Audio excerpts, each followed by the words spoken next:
päivän paras suoritus pimeässä huoneessa malttoi olla hyvin hiljaa. Aivan loppuun. Tämä käskettiin sanoa sulle. Otapaa valot pois. Joka huoneessa päällä.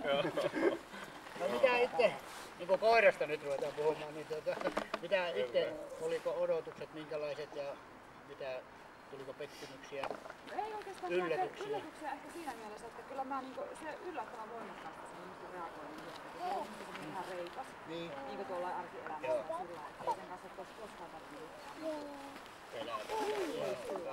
Joo. Oli se aika voimakkaat reaktiot siellä oli. Joo. No, laukauksista lähdetään liikkeelle. Laukaus varma. Ei ole mitään. Se kuunteli hyvin. Siinä jopa jouti kuuntelemaan näistä. Ja sitten tuo luokse päästävä aavistuksen pidättäminen. Se niin kuin jännittää, ei se ole mitenkään paha, mutta pikku jännitys tulee ja se niin kuin sallii, että sitä koskee, mutta se selvästi se olemus jännittyy. Ja sitten kun sillä oli kuormaa päällä niin vähän, niin sitten se oli jopa niin, että se kallistui pois. Se vaikuttaa se kuorma. Mutta tämä alkupuhuttelu, niin siinä se on vaan se aavistus. Sitten kovuuspehennys, se muistaa, että on epämiellyttävän asia.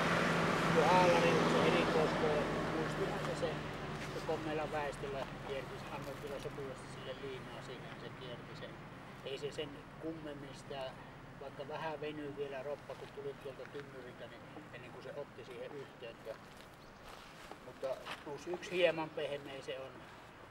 Se vähän kerää mukaan näitä huonoja kokemuksia aina, pitää ne mielessään, mutta ei ole niin kuin vielä pehmeä. Se on -2 pehmeä. Se on plus yksi hieman pehmeä. Temperamentiltään, mielenvilkkaukselta, havaintokyvyltään, no tämä on puhas erittäin vilkas, että se kerkee koko huomioida asioita. Että se oli jopa tuolla seinässä, niin se oli jo niin jännittyneessä tilassa, kun minä olin aika lähellä, niin minun kepin päästä lenti heinänkorsi. Niin se nappasi se ilmasta kiinni. Kesken kaiken se oli niin täysillä minua päin. Se kerkee ja se on äärimmäisen nopea refleksi. Kelkan aikana havaitti pikkulinnun tuossa ihan puhtaasti katto kelkkaa tällä lailla ja pikkulintu kelkka. Se on plus yksi erittäin vilkas sen temperamentti. No sitten tämä hermopuoli, kyllä sitä vähän otti tämä testikin, mutta on se myös olemukseltaan hieman rauhaton. Se ei juurikaan ole paikallaan, se hyssyttelee ja pikkusen piipaalta tulee nenän kautta vähän sen. Se on hieman rauhaton plus yksi on sen hermossa. Taisteluhalu, kamppailuhalu, vaikka se tässä ei lähtenyt juuri ollenkaan. Sanotaan, että se pimeän huoneen työskentely, siinä se kamppaili ja taisteli se viimeinen metri, kun se lähestyi sinua. Siinä se kamppaili ja sanotaan, että siellä se nosti itsensä pieni. -1 on sekin, mutta pienen verran sillä on taisteluhalua. Ja se on se koiran moottori, ja jos tuolla koiralla olisi enemmän, se olisi paljon semmoinen reilumpi ja se antaisi itsestään reippaamman kuvan, vielä reippaamman. Mutta se jää niin kuin vähän pieneksi. Puolustushalu, pienintä mahdollista laumaa kohitusta hyökättiin, niin sen verran se oli päin sitä hyökkääjää ja pohjaa, sillä tiennyt sen plus yksi pieni on sen halu. Se näytti, että pieni halu on puolustaa ja tässä sitten se sanoi, että äiti hoitaa hommaa. Sitten taakse. Terävyys, kun se oli yksin tuolla seinässä, niin se oli alakuusevaa, että hännän huisputus riittää, mutta sitten kun mä ahistin sitä niin paljon, että se joutui ottamaan kantaa, että ei tästä pääsekään pakkoon, niin sitten se näytti hampaaseen ja pieni ävävä oli siinä, mutta ennen kaikkea se tilanne, kun sitten näytetään, että ei ole enää uhkaa, niin se on reilu. Ei ollut yhtään semmoista hammastusta siinä tulossakaan ja se on ihan reilu. Ja sen tähden se on plus yksi pieni ilman jäljellä jäävä hyökkäysruuvi. Se on merkittävä. Sitten toimintakyky plus yksi kohtuullinen on se arvosana, kelekka on ja pimeähuone ne erikoiskokkeet. Ja sanotaan, että siinäkin se pimeähuone niin nosti sitä tähän kohtuulliseen. Se on niin hyvä se viimeinen. Pitäisi tulla hiljaa. mutta niin, puoli pistettä siitä sinne.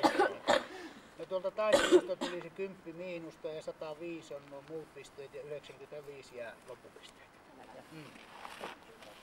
Hyvä. Kiitos. Kiitoksia.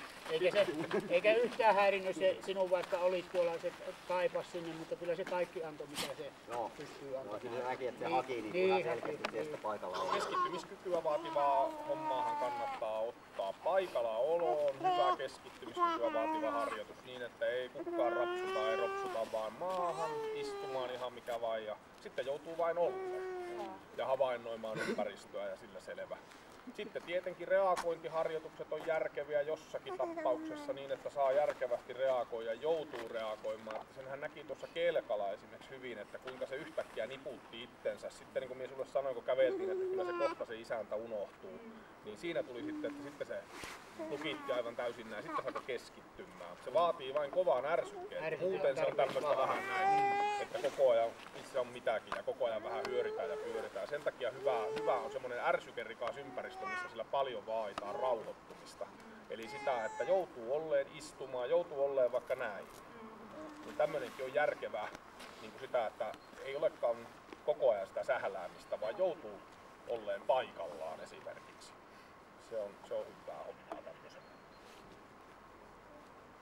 Kyllä se nyt näyttää vähän niin just jos laitetaan tietenkin sitten niin tuolla kotioloissa vaikka on lapsia ja ylinä ja muuta, niin tämä on ehdottomasti kaikista rauhallisinta.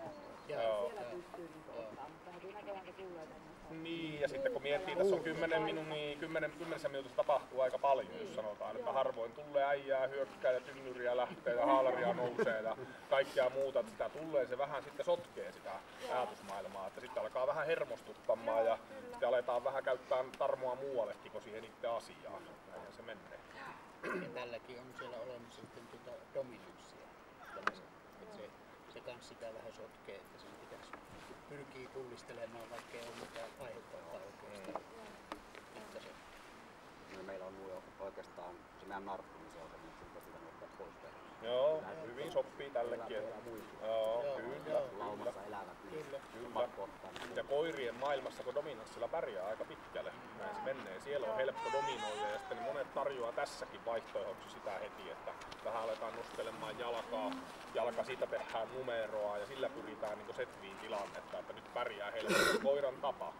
Eli se on laumassaan tottunut siihen, että sillä pärjää pitkälle.